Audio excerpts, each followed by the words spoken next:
Out in the back country, most nights pass quietly.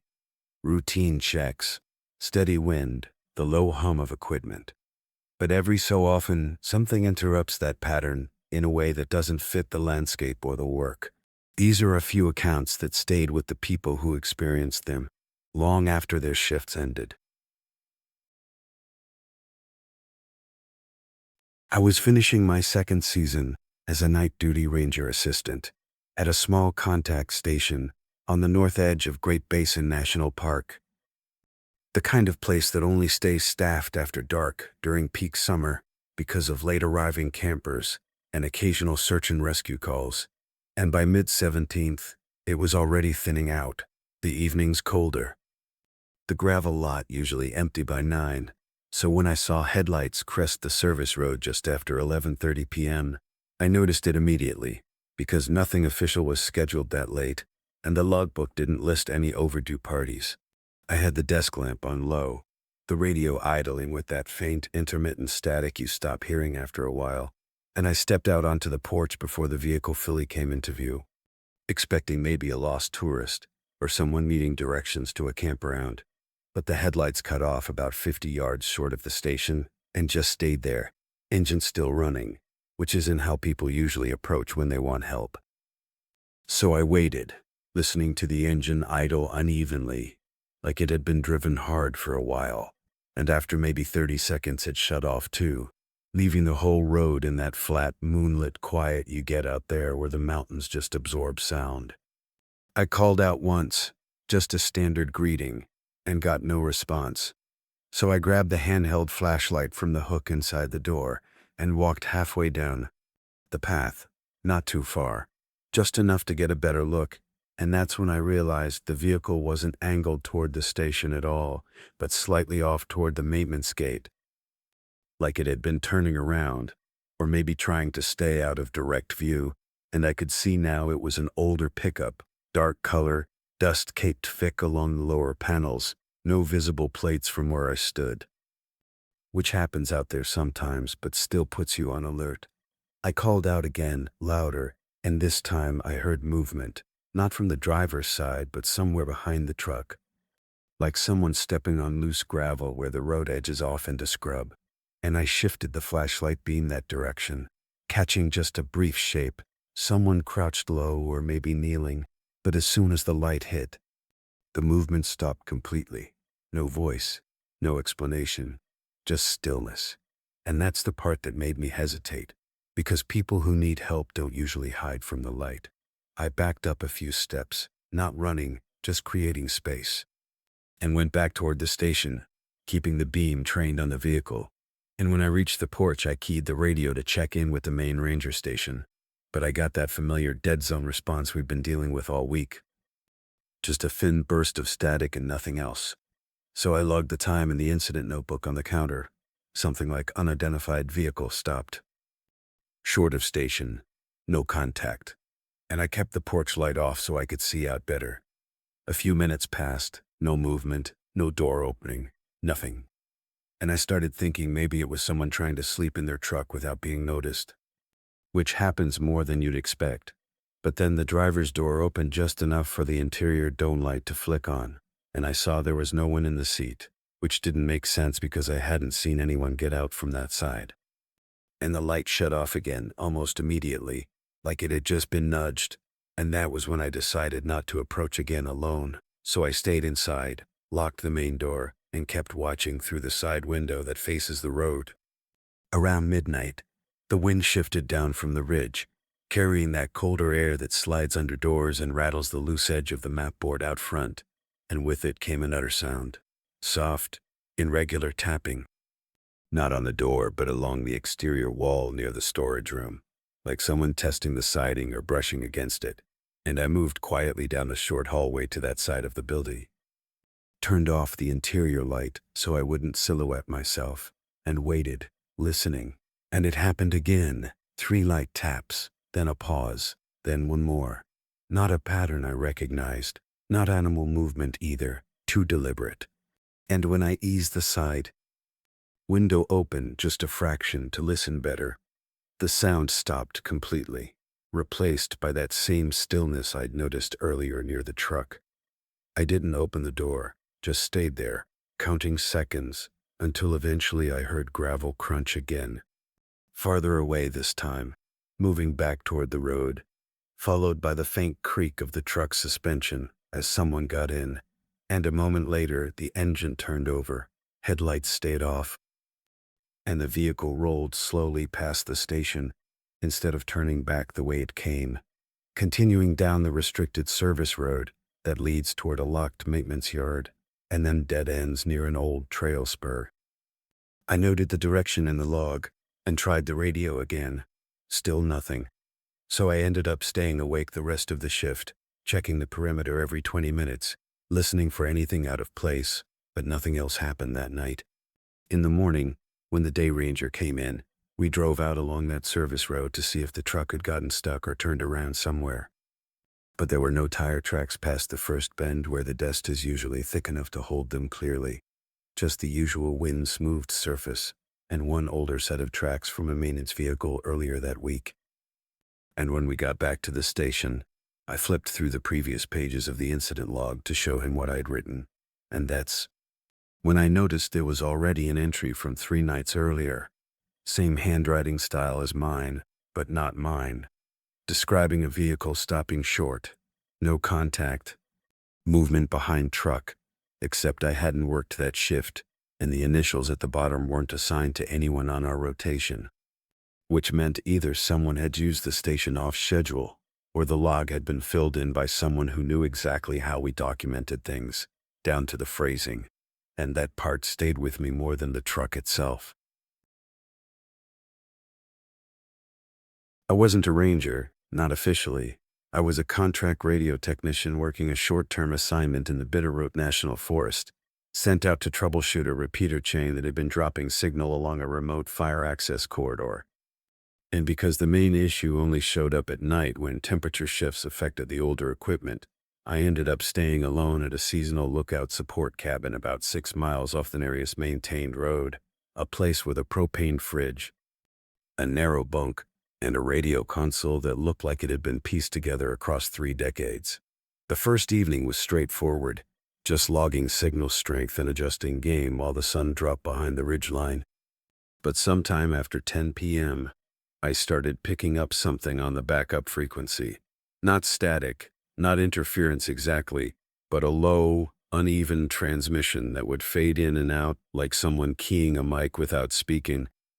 Except there were brief sounds embedded in it, like clipped words or maybe just breath hitting the microphone too close, and at first I assumed it was another technician testing from a different station. But there were no scheduled tests, and the call sign that flashed intermittently on the unit didn't match anything in the regional list taped to the wall. I tried to respond once, just a simple ID and request for confirmation, but the moment I keyed up, the signal cut clean, like someone had been listening for that exact moment and stopped on purpose. And that put me on edge more than I expected, because out there the radio is your only real connection, and you get used to its patterns. And this wasn't one I recognized. Around midnight, I stepped outside to check the external antenna line, the air cold enough that the metal housing stung my fingers, and I noticed a faint light down the slope beyond the tree line. Not moving like a vehicle, more like a handheld beam being kept low and partially covered, and it didn't line up with any trail I knew of, certainly not one used at that hour. So I watched it for a minute, expecting it to disappear. But it stayed there, shifting slightly, as if whoever held it was adjusting their angle toward the cabin. I went back inside and shut the door, slid the simple latch into place, and made a note in the log about unidentified light source south slope, mostly out of habit. Then checked the radio again, and almost immediately that same broken transmission came through, but clearer this time. And I caught a phrase that sounded like coordinates or at least numbers spoken under breath, followed by a pause, and then what I'm fairly sure was someone saying he's there, quiet, not directed at me, more like they'd forgotten the mic was live. I didn't respond again, just turned the volume down and listened, trying to decide if this Was someone messing with frequencies or something tied to unauthorized activity in the forest, which does happen more than people think? And while I was standing there, I heard something outside that didn't match the wind or the usual night movement. One solid thump against the side of the cabin. Not loud, but deliberate, like something or someone testing the wall. I grabbed my flashlight and moved to the small window above the workbench. Kept the beam off at first, and waited. And after a few seconds I heard it again, closer to the door this time, a scrape along the wood just below the handle height. And I remember thinking how specific that placement was. Like whoever was out there knew exactly where the latch would be on the other side. I flicked the light on and swept across the porch, catching nothing but the rough boards and a length of coiled cable. No person, no immediate movement. But when I held the beam steady on the ground, I could see a set of impressions in the dust that hadn't been there earlier when I'd checked the antenna. Not full footprints, more like partial steps where someone had been careful about weight placement, staying close to the wall. I didn't open the door, just backed away and went to the radio again, this time trying a different channel that should have reached a ranger station about 20 miles out. And I got through enough to report possible unauthorized presence near lookout support cabin. But before I could finish, the transmission cut and was immediately replaced by that same broken signal I'd been hearing all night. Only now it was louder, overriding the channel. And there was no mistaking the voice this time. It said my call sign correctly, the one I'd used only once earlier when I first checked in, followed by "step outside," spoken in a flat, almost bored tone, like it was part of a script. I shut the radio off completely after that, something you're not really supposed to do. And the silence that followed was worse, because now I had no sense of whether they were still transmitting or just waiting. The light on the slope disappeared not long after, and the rest of the night passed without another sound against the cabin. But I didn't sleep, just sat at the table with the flashlight angled toward the door and the logbook open in front of me, adding details I didn't want to forget. At first light, I packed up my gear faster than I needed to and drove out to the main road, then straight to the district office to report everything in person. And later that afternoon, one of the senior techs pulled the radio logs from the repeater system, expecting to find some kind of cross-channel interference or unauthorized user, but there was nothing recorded during the times I'd noted. No incoming or outgoing transmissions on any of the tracks of mask frequencies I'd been monitoring. And when he handed me a printout to confirm the timestamps, I noticed something else. My initial check-in from the night before, the one where I gave my call sign, had been logged from two separate locations at the exact same time, one from the cabin and another from a repeater site further south, which would have required someone else broadcasting it simultaneously from a place that wasn't supposed to be staffed at all. By the time this happened, I'd been working winter patrol in the northern sector of Yellowstone for almost 8 years, mostly assigned to a remote ranger cabin that sits off a closed service route near the Lamar Valley. Accessible only by snowmobile once the roads shut down. And winter out there changes everything about how you read the landscape, because tracks hold longer, sound carries farther, and small details matter more when there are fewer people moving through. I rotated in mid-January during a stretch of clear, bitter cold weather, the kind that keeps the size sharp and the radio temperamental. And my main responsibilities were routine: checking boundary markers, monitoring a few backcountry zones for unauthorized entry, and maintaining a daily radio check with the main station at set intervals, because coverage drops hard once the temperature dips below a certain point. The first couple of days were uneventful. Just long runs on the sled and quiet nights with the generator humming steady behind the cabin. But on the third evening, just before dusk, I noticed a fresh set of tracks crossing the service route about a mile south of my position. Not wildlife. Not the wide pattern of a snowmobile either, but a narrow, consistent tread, like a lightweight utility vehicle or possibly an older snowbike, which stood out immediately because that route had been closed and gated since the first heavy snowfall, and I hadn't logged any authorized access. I followed the tracks for a short distance to confirm direction and saw they were heading north, toward the cabin. So I marked the location on my map board back inside and radioed it in during my scheduled check. But the transmission came through broken, only fragments acknowledged. So I noted it in the log and planned to follow up in the morning. That night the temperature dropped further, and with it the usual background noise. The distant movement of animals, even the wind, seemed to thin out, leaving the cabin feeling more isolated than usual. And around 9 p.m., while I was running a generator check, I heard what I thought at first was the engine of a sled far off to the east, a low, uneven sound that didn't match the steady pitch of standard dark equipment. And it faded in and out over a few minutes before stopping completely. Not approaching, just cutting off, as if whoever was out there had shut it down intentionally. I stepped outside with my headlamp, the beam reflecting hard off the snowpack, and scanned the tree line, but there was nothing visible, no movement, no additional sound. So I went back in, closed the door tight against the cold, and made another note in the log. It wasn't until later, maybe close to midnight, that things started to line up in a way I didn't like, because during a routine perimeter check, I saw that the tracks I'd found earlier weren't just crossing the route, they looped, doubling back in a wide arc that brought them within about 30 yards of the cabin before turning away again.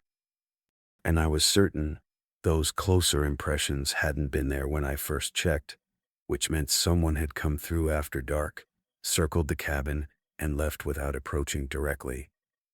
I stood there longer than I should have, tracing the pattern with the light, noticing how the turns were smooth and controlled, not the kind of wandering you get from someone lost, more like someone surveying.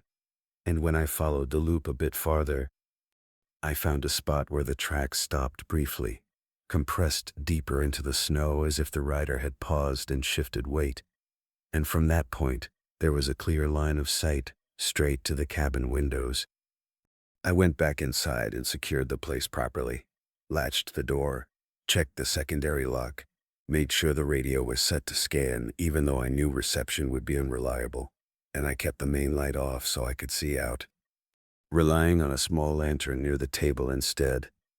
Sometime after that, I must have dozed off in the chair, because the next thing I remember is the radio crackling unexpectedly, not with a full transmission but with a short burst of sound. Just enough to wake me, and when I leaned in, I heard my own voice, faint and slightly distorted, repeating part of the earlier check-in I'd made before sunset, the exact phrasing, even the hesitation I'd had when the signal cut the first time. And it looped once, then stopped. I didn't touch the radio right away, just listened, half expecting it to happen again, but the cabin went quiet, except for the generator and the occasional shift of ice against the roof. I checked the time, 2:17 a.m., and made a note of it, then forced myself to step outside again. Because part of the job is not letting uncertainty keep you from verifying what's actually there. And the cold hit harder this time, sharper, and as my eyes adjusted, I saw fresh movement in the snow near the edge of the clearing. Not new tracks exactly, but a disturbance along the earlier loop, like someone had stepped back into their own path to minimize the impression, which takes effort and experience. I followed it a short distance until the trail angled away toward a low ridge, and that's when I saw it, a small reflective marker staked into the snow about waist height, something that hadn't been there before. A narrow strip of metal with a dull shine, positioned so it caught the cabin's faint light, and when I moved closer, I realized it wasn't a standard trail marker or survey tag. It was a piece of cut license plate, bent slightly and mounted on a thin rod, and on the backside, facing away from the cabin, someone had scratched a set of numbers that matched the past frequency of the secondary radio channel we use for internal checks. I didn't stay out there long after that, just pulled the marker out of the snow and brought it inside, set it on a table next to the logbook, and waited for first light. In the morning, I made contact with the main station and reported everything in full, including the tracks, the audio playback, and the marker, and later that day a patrol unit came out to sweep the area. But by then a light wind had started to move through the valley, softening the edges of the tracks just enough to make detailed analysis difficult. and they didn't find any active presence beyond what I'd already documented. What stayed with me wasn't just that someone had been out there in a restricted zone in the middle of winter, or that they'd taken the time to circle the cabin and mark a vantage point, but that the radio replayed my own voice at a time when the system logs later showed no recorded transmission, and when I turned in the license plate fragment as evidence. The maintenance supervisor recognized the number sequence scratched into it as an internal reference code used years earlier for an older set of frequencies that hadn't been active since before I started working there, which meant whoever placed it either had access to outdated internal information or had been paying attention to that cabin and its routines long before I ever arrived.